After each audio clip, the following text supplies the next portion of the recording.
Welcome. We are looking at Psalm 105, and we're going to jump right in, and we'll look at it in about 4 parts. And we're going to talk about the land. We're going to talk about the history of Israel today and how we praise God for that history. One of the applications I want to do right away as we read this through is how we praise God for our own history in Him. And remember how you spell history? It's His story. So God is at work in us, just as He was at work in His people Israel. And we're going to see how He connects with us in different ways. So without further ado, let's jump right to the scriptures. I'm going to start reading, that way kind of give you an idea of where we're at. It starts with give praise to the Lord. He's reading. Proclaim His name. Make known among the nations what He has done. Sing to Him, sing praise to Him. Tell of all His wonderful acts. Glory in His or holy name. Let the hearts of those who seek the Lord rejoice. Look to the Lord and His strength. Seek His face always. Remember the wonders He has done, His miracles and the judgments He pronounced. You servants, the descendants of Abraham, His chosen ones, the children of Jacob. So notice the purpose of the psalm right at the start. Give praise to the Lord. And remember the meaning of the word praise.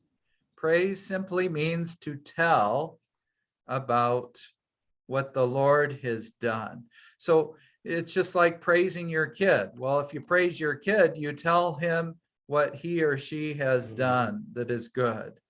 My son did well on his test today. He took care of the dishes. He dried them. He put them away. He cleaned his room. Notice I'm giving him praise. So to praise God means to tell what He has done. To proclaim His name, of course, so everything God does gives glory to His name. Because if you talk about Baal or Baal, what has Baal done? He has done nothing other than to be a statue that does nothing. But when you talk about the Lord and everything He's done, it gives glory to His name. And so we want the nations to know this as well, because the Lord, you can never simply keep it in Israel. You've got to let the nations join in praising Him as well. And of course, glory is that in verse 3 is that fancy word that means to shine light on His holy name. So God's name is not in the dark.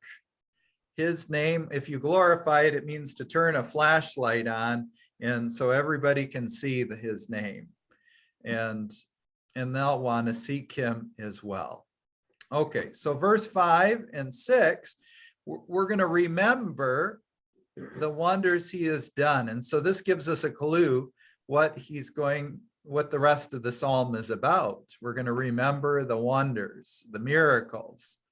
And of course, and His chosen people are the descendants of Abraham. So who is the descendants of Abraham? Well, Abraham only had one son of the promise, Isaac. But you'll remember he tried to have another son, but without the promise. And that son was Ishmael. And of course, was not the son of the promise. That's why he's not mentioned here. Only Isaac. And then, of course, Isaac ends up having Jacob and Esau. Jacob was the one through whom the promise was going to go. And then the 12 sons of Jacob, known as, he had his name changed to Israel. So the children of Jacob. God changed his name. Correct. After Jacob had wrestled with God, God changed his name to Israel. And then they had that one prophet said he could make descendants of Abraham out of these rocks. Yeah, yeah, if that's what he wants. Okay, now verse 7, he is the Lord our God, his judgments are in all the earth. Verse 8, he remembers his covenant forever, the promise he made for 1,000 generations, the covenant he made with Abraham, the oath he swore to Isaac, he confirmed it to Jacob as a decree, to Israel as an everlasting covenant. Well, what was this covenant? Well, quite simply, he says, I will be your God and you will be my people. I will bless you and you will be a blessing to all the earth through you. And all those who bless you will be blessed. All those who curse you will be cursed. And then he gets very specific. He says, I will give you this land. I will give you crops. You will be blessed with abundant crops. You will be blessed with abundant children. In fact, you will be blessed with children that will be as many as the stars in the sky and the sand and the seashore. So that's the basic covenant that is given. But I did a little bit of homework for you. Genesis 17:8 says this, the whole land of Canaan, where you now reside as a foreigner, I will give as an everlasting possession to you and your descendants after you, and I will be their God. Now, this promise, it builds. As you're reading the book of Genesis, the promise is kind of a bit vague. Remember in chapter 3, after Adam and Eve, they sinned, God starts the promise. He says, that your descendant will strike or will crush his head of Satan, and his descendants will crush or strike the heel. Mm-hmm. And that's where it starts. So it's kind of vague, but as you read, you learn more about this descendant. And now it gets into the land and more of what we know. Now, kind of the big change with Abraham is chapter 12 of Genesis. Chapter 12 starts out basically leave the land of Haran and go to the promised land, which I will give you. And then by chapter 17, we've got this verse, the whole land of Canaan, where you now reside. Remember, Abraham left. He believed God and he left to the land of Canaan. And now in chapter 17, he's going to give it to him. Whoops. Oh, I hit the wrong button. Sorry. Okay. And then if we jump down to Genesis 26, this Genesis 26, we're going to get into Abraham, Isaac. And with Isaac, it's a little bit more unclear. The promise is direct, but it's kind of there. He says this to Isaac, stay in the land for a while, and I will be with you, and I will bless you. For to you and your descendants, I will give all these lands, and will confirm the oath I swore to your father Abraham. So do you kind of see the oath is continuing the promise. And then in chapter 28, it says this, so Isaac called for Jacob and blessed him. Then he commanded him, do not marry a Canaanite woman. Of course, he didn't listen very well to that. And then the last verse I want to read here is Exodus 2:24. God heard their groaning. Okay, remember at the end of Genesis, they've gone into exile in Egypt, right? So you've got Isaac's and Jacob's descendants. They've been brought into Egypt. Why? Because they were saving the world because of the famine. But then what happened? They became enslaved. Mhm. And then it says this, God heard their groaning and he remembered his covenant with Abraham, with Isaac, and with Jacob. Okay, so let's go back to the Psalm again. So notice verse 8, he remembers his covenant forever, the promise he made for 1,000 generations, the covenant he made with Abraham, the oath he swore to Isaac, he confirmed it to Jacob as a decree, to Israel as an everlasting covenant. Now notice he only cites one portion of the covenant. He cites this, to you I will give the land of Canaan as a portion you will inherit. Now remember, the covenant is much bigger than that. It's not just the land, it's that he's going to bless the whole earth through it. But the land portion of the covenant is really, really important. Now, before we go on here, I want to share a little bit. I did some obviously reading, and you can add to this. You can share some truths from the Bible on this. But why is the land so important in the Bible? Well, the answer is you've got to go back to Genesis chapter 1 and 2. Remember, in the beginning, God created the heavens and the earth. So what was the first thing created? The land. So the heaven and then the land. So, but the heavens first, then the land. And what does God say in the book of Genesis about the earth? That it was good. So it's yeah, he made it a good. Now I know that's not going to last. That's not going to last, but it is a good thing. And so then he made Adam and Eve that are going to, in his image, and already in chapter 1, they're to have dominion, or they're to rule over the whole earth. Now, I want you to notice something.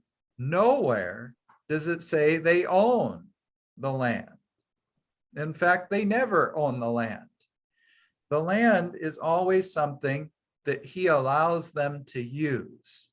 They are caretakers of the land.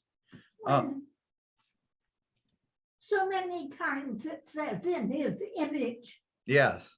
They don't mean bodily, do they? They mean well, feeling or. I think the image, I mean, a simple way to understand it is that we have a soul, Yeah. which an animal would not have. Animal is part of creation. The image of God makes us different than any other creature on earth. We, unlike an animal, just as God likes to create, we create, except we create with things that God has already made. So, I mean, an animal it's programmed to build a nest, for example, a bird, but it has no ability to build anything other than that. We have creative abilities just as God is given. We have thought and that follows in that image. Now, originally that image was good in every way, but after the fall came, it became broken. And I like how Martin Luther said it. God's image became like a needle in the haystack. You really got to look for it after the fall, because people don't love God and love their neighbor as was a image. Now, you're right. On the one hand, that we have that image, the way God designed us, we show grace just like he would. But with the broken image, it's going to be a promise. Okay, now back to the land again. So God put Adam and Eve where? But in the Garden of Eden. And remember what he told them to do in the Garden of Eden? That they are to work it and to keep it, work and keep it. I think is how the King James Version put it, or guard it. So again, they don't own it, but they use it. So God's plan was that they're going to, the land is very integral. It's a gift. In fact, when Abraham comes, what's God going to do? He's going to gift him with land. And not land that he's going to own, but land that's a promise. So it's a promised land, a land flowing with milk and honey. In fact, remember how God does it. You can sell the land, but what happens after the year of Jubilee? Even the poor person in the land's going to get his land back because it's always a gift. It's a gift not based on the righteousness, because somehow God's people or Abraham is better than everyone else. In fact, or Jacob, in fact, he was lesser than everyone else. The reason God gave this particular people the land was to show the whole earth that God doesn't work the same way as we do, our broken image. It's not based on righteousness, our righteousness, it's based on his righteousness. So it's a gift. And I wrote down some points that and I don't always agree with this guy, but he did make some good points. N.T. Wright, he's a big time theologian, but he says the land shows that God is faithful and therefore dependable. He doesn't just say he loves us, he shows it through giving the land. And the land allowed his other promises to take place. So think about it. By giving the land, he allowed them to have crops. Remember, I said that if they followed God, he would give them abundant crops and kids. You can't have kids if you have no land to put them in. And then, of course, their cattle is going to grow. It also showed that they are his treasured possession. The land of Israel was a very fertile, good land. And so he gives them the best of the land, you could say. In fact, even when they were in Egypt, where did they live? But in the land of Goshen, which was better land than other areas. So he's their treasured possession. And even the poor are taken care of on this land. Remember when they harvested their crops, how they were supposed to do it? They weren't to harvest the whole thing, but allow the corners to go unharvested so that the poor could eat. So and then let's just take this full circle. And then even after they fail in the land, God brings them back. He sends Jesus. And what do we as Christians have to look forward to? But the promised land of the new heavens and the new earth. When they are restored, it'll be a land that incorporates the entire earth, this new Jerusalem. So it is a promised land as well. So the land never ceases to be important, even today. There's an old song I like to teach kids. It goes like this. Come go with me to that land. Come go with me to that land. Come go with me to that land where I'm bound. Come go with me to that land. Come go with me to that land. To that land, to that land where I'm bound. And then the other verses are going to meet Jesus in that land, singing and dancing in that land. And you could probably add a whole bunch more. But my point is really simple. The covenant of the land summarizes the rest of the covenant. Even though this psalm doesn't mention all the other aspects of the covenant, don't think that the psalmist doesn't know them. Okay, well, let's go back to our psalm, and you're going to kind of see the land and how it plays out. So verse 11, to you, I will give the land of Canaan as the portion you will inherit. And so even as a Christian, we're looking forward to that land. Okay, can I have some volunteers to read let's look at verse 12, 13, and 14 and 15. Carol, are you up for reading? Sure. When they were but few in number, few indeed, and strangers in it, they wandered from nation to nation, from one kingdom to another. He allowed no one to forsake. He rebuked kings. Do not touch my anointed ones. Do my prophets no harm. Okay, so what's he talking about here? When they were few in number, few indeed, and strangers in it. So do you remember the Israelites? They were not chosen because they were a great people. They were chosen because they were few, and not because of the righteous things they did. Well, if he wanted to show that Yeah. they weren't doing it, that it was the Lord that was doing it. In God's fact, chosen people. Yeah, and Abraham, what is he called? He's called a wandering Aramean. So he's a shepherd. And I think this is one of the reasons. Who was the first person to hear that Jesus was going to be born on Christmas?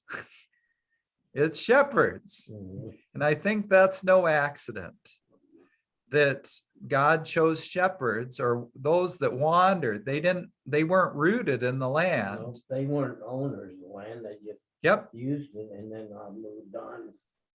And so God is going to gift them with this. So Abraham is wandering from kingdom to kingdom, nation to nation. And remember, he kept getting into trouble too, because he would dig a well, and what would they do? They would say, well, that's my well. Yeah. And so he would just go to one spot to other. I think sometimes we don't think this way, but the kingdoms were very small. The kingdom would be basically one city and the land around it. So he was going from kingdom to kingdom. They weren't big like they are today. So notice God, he allowed, verse 14, no one to oppress them. For their sakes, he rebuked kings. Do not touch my anointed ones. Do my prophets no harm. Do you remember what happened with Abraham when he went down to, I think his name is Abimelech? Remember, he was going to sleep with his wife, and he almost did, except God threw out all the plagues on the people. And then Abimelech was mad at Abraham, and later mad with Isaac too for doing the same thing. And he said, don't touch him. This is my chosen one. He's a prophet. And of course, then Abraham prays for him. So, but notice this is praise. It's praise because the psalmist is telling everybody what God has done in the past. Okay, verse 16, 17, and 18. Well, probably 19 too. Do you want to read, Howard? Yeah, I can read. Okay, go ahead. He called down famine on the land, and he destroyed all their supplies of food. And he sent a man before them, Joseph, sold as a slave. They bruised his feet with shackles. His neck was put in irons, till what he foretold came to pass, till the word of the Lord proved him true. Okay, we better keep you reading. We got to get all of his story The here. king sent and released him. The rulers of the people set him free. He made him master of his household, ruler over all he possessed, to instruct his princes that as he pleased, and teach his elders wisdom. Okay, so this is all, we kind of shift from Abraham, Isaac, and Jacob. Now, remember, under Jacob, Joseph was sent or sold into slavery by his brothers. They meant it for evil. God used it for the good. And of course, soon thereafter, God created this famine. Remember, there was gonna, and then it was revealed in the dream to Joseph. Well, actually, Joseph interpreted the dream of Pharaoh. And remember the seven, what do you call it? Really productive years followed by 7 years of famine. And of course, you had the 7 plump cows and the 7 skinny cows. And of course, he ends up being in jail for a lot of this. Yes, he was. This time, but then he's released and he ends up being in charge. And so he's taken out of the shackles, and then he ends up being second in command. So notice, and this gets into that whole story of the baker and the wine, or the, oh, what's his, the one that drinks the wine, the steward. Yeah, called the steward. So the one ends up being put to death, I think the baker and the steward, but he forgets to tell Pharaoh about Joseph after he's released, but he finally does. And then of course he saves the whole world with this interpretation of the dream. And then they all buy food from Egypt. And of course, they all end up down in Egypt, and it's a good thing. I mean, at first, with Joseph in command, all of his brothers are treated really well, and they're going to be, but then we know that they forget. They never would have come to Egypt. Had it not Oh, been for no. Joseph. Yeah, if it wasn't for Joseph, they wouldn't have come there. And of course, this psalm, I hope you notice that this psalm plays out with Jesus as well. So he's going to repeat this psalm completely. Remember, Herod is going to kill him, and so he goes down into Egypt. So you can follow Jesus' life in this psalm as well, which is kind of neat. Okay, so verse 23, then Israel entered Egypt. And of course, by Israel, we're talking about Jacob and his brothers. Jacob resided as a foreigner in the land of Ham. Okay, who is Ham? He was Okay, remember Noah? Noah had 3 sons, Shem, Ham, and Japheth. Now, Ham, this is a little hard to explain, but each one of those 3 sons went into a different area. So Ham is going to settle Africa. Okay. Shem is going to go over in Asia and kind of the Arabs and so forth. Japheth is going north. He's going to go towards Europe and Asia, up in that area. So you can kind of see how the various descendants went these different ways. So you could say, well, Shem is probably the descendants of like the Chinese, Japanese, Indians, and then of course, probably also the American Indians as well. Japheth would be more your Europeans. And so apparently he must add a little lighter skin. And then of Ham, of course, is going to be down in Egypt, and later, of course, all of Africa. So really, they're all related to each other. Hey, and yet they fight. So, but that's kind of this, Today. yeah, today. The land of Ham here is, so that Israel's going down to the land of Ham, or Egypt. It's kind of another name for it. So while in Egypt, what happened? Verse 24. The Lord made his people very fruitful. He made them too numerous for their foes. Remember, this is what happened with Pharaoh. He didn't like it that Israel was stronger. So that's when they enslaved them and turned them into, and some people think they built the pyramids then. I don't And- think they've done that. But then Maybe. Maybe. We don't know for sure, but that could be. But either way, they were slaves in Egypt at that point. So, and then it says, numerous for their foes, whose hearts he turned to hate his people, to conspire against his servants. Isn't that kind of interesting? That it's not Egypt that was against Israel, but God deliberately caused Egypt to be against his people. Now, why do you think God did that? Because he wanted to get his people to move. Yeah, they wouldn't have left. No. They wouldn't have left if God hadn't turned them against them. So that's verse 25, whose hearts he turned to hate his people, to conspire against his servants. Georgia, are you willing to read?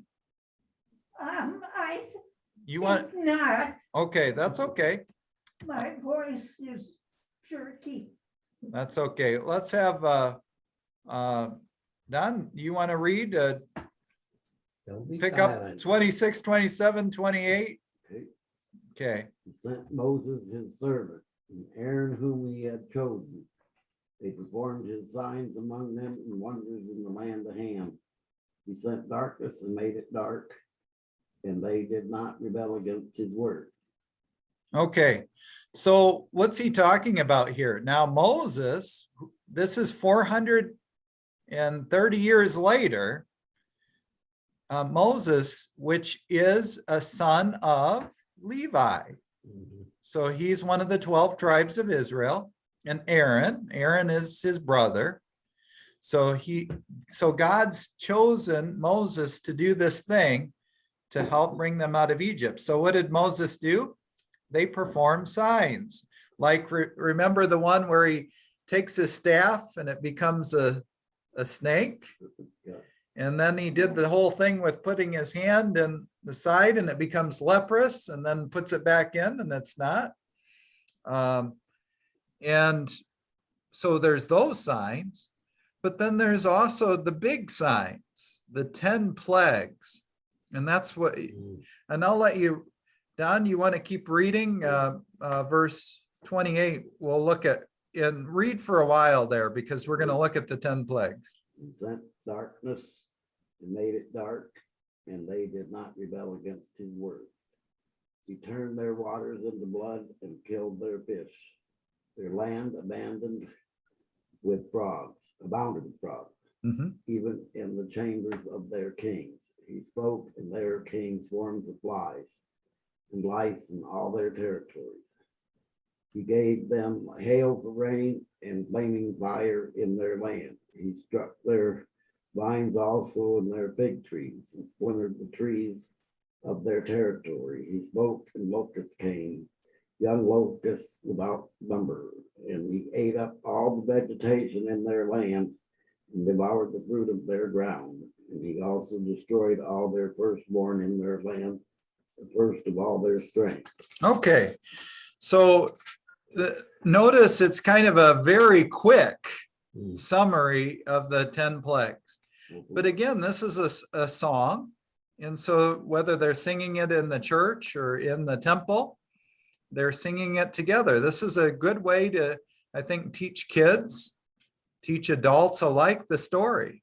You don't have, and in fact, I heard the other day, somebody said that, Pastor, I cannot remember the sermon, but I can hum the song as I go out of church. So some, All day. and those words kind of run over and over again in your mind of the song. And I think that's one of the reasons God has us learn songs. Yeah. Is they help you remember. So good poetry helps you remember these truths. So Yeah. and they're simple truths. So you got darkness.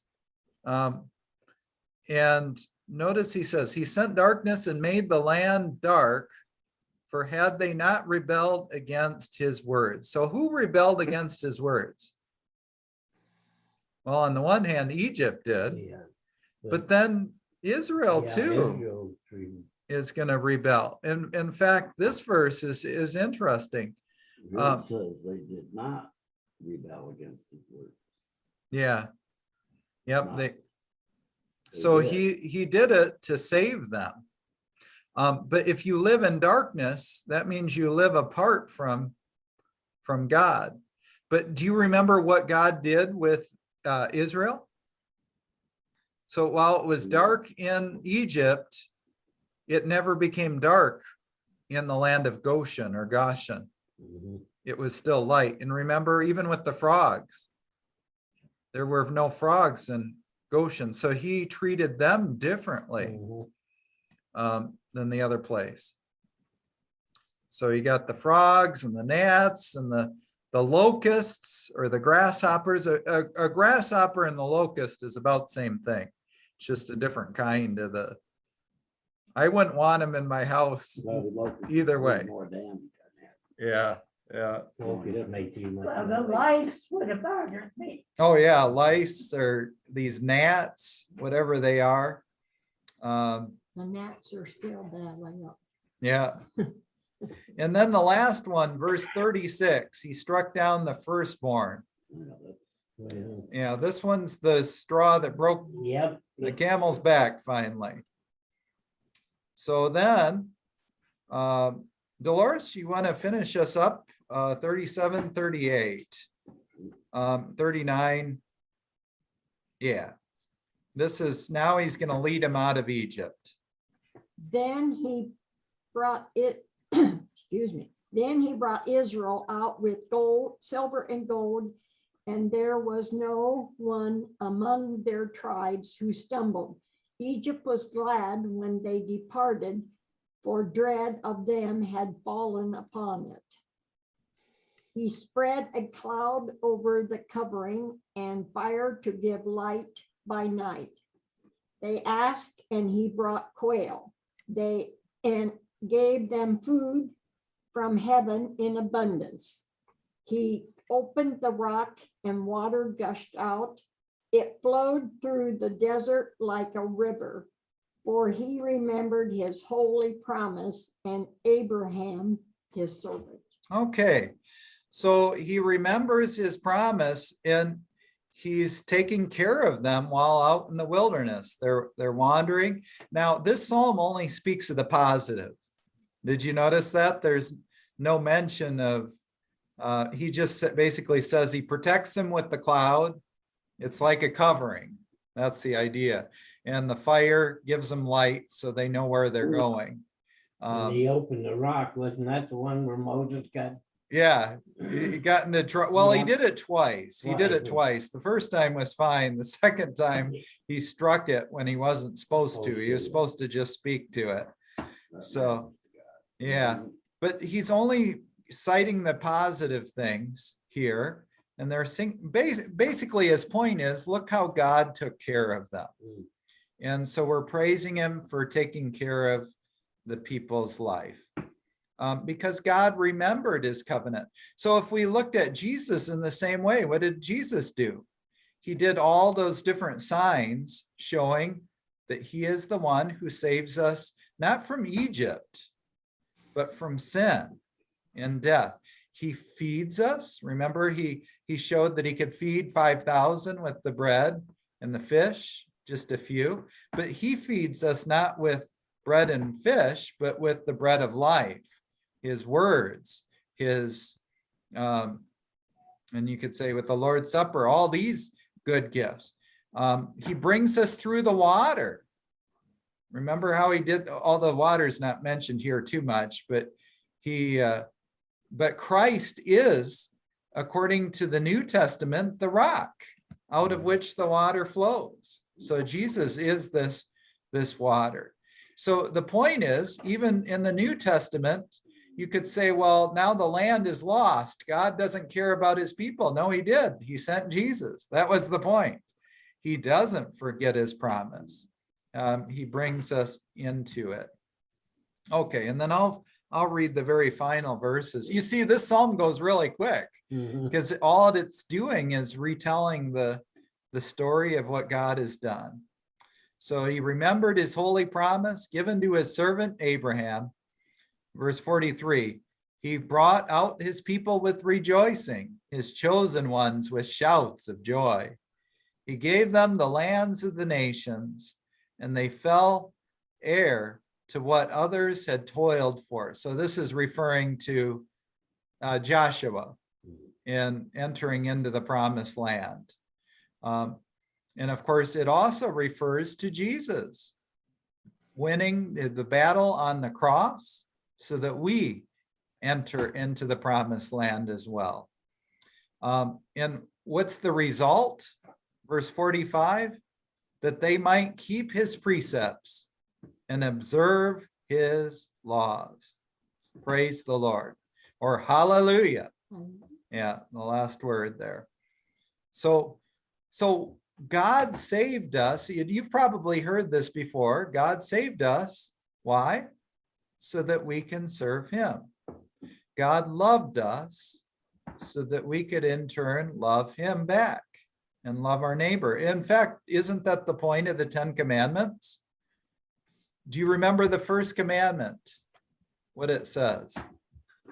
Praise God. With all your heart and all your might, you're supposed No. to Honor the Lord. What? Have the Lord thy God. No, I'm gonna have to read the first Yeah, commandment to yeah. you. This is what it says. Chapter 20 of Exodus starts this way. And God spoke all these words. Listen real careful. I am the Lord your God who brought you out of Egypt, out of the land of slavery. You shall have no other gods before me. Okay, so we always jump right to what he says not to do. You shall have no other gods. But he says right before that, I am the Lord your God who brought you up out of the land of slavery. So what's the point? God starts with the gospel. The good news is he saves us. And then what are we supposed to do in response to it?